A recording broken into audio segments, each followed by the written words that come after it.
Well, thank you, President Zelensky, for gathering us here today. This is my fourth visit to Ukraine, but my first as Foreign Secretary, and I'm here to underlie the message of the British people. Britain will remain Ukraine's staunchest friend while Ukraine is at war and in the peace that follows. As you know, this year marks a decade since Russia's illegal annexation of Crimea.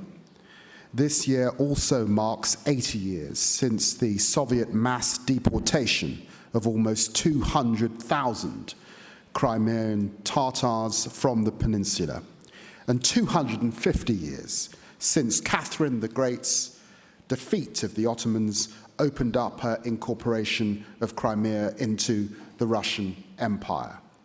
Such anniversaries remind us that Putin's illegal invasion in 2022 did not come out of nowhere. It was part of a long history of Russian imperialism and in Ukraine, including in Crimea. My ancestors were once taken at the barrel of a gun from the continent of Africa.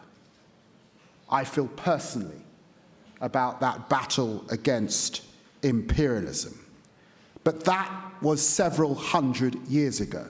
And here we are in 2024, facing down the same oppression. Occupation has not brought Crimeans the peace and prosperity that Putin promised, but insecurity and suffering. 50,000 Ukrainians from Crimea have fled to other parts of the country for safety from the Kremlin. Many who remained have been illegally conscripted into the Russian army, forced to fight Putin's war. Those journalists and civil society activists brave enough to express dissent risk house searches, arbitrary detention, and even enforce disappearances. Those detained face torture, ill treatment, with reports of mock executions, electric shocks, and sexual violence.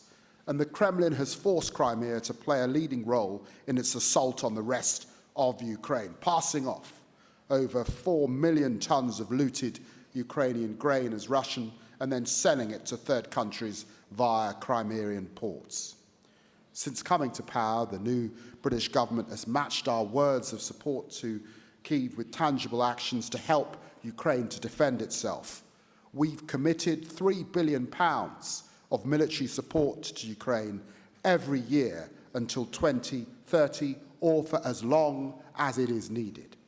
We've opened new repair and overhaul facilities in Ukraine to return artillery to the front line. We've brought together 44 countries in the EU to commit to tougher action to tackle Russia's shadow fleet, and we've offered support to Ukraine to ensure Russians accused of war crimes are brought to justice. Imperialism can never triumph. Crimea will be free, Ukraine will be free. A fair and just peace is achievable, provided we, Ukraine friends, show the courage to stay the course. Slava Ukraini. Thank you.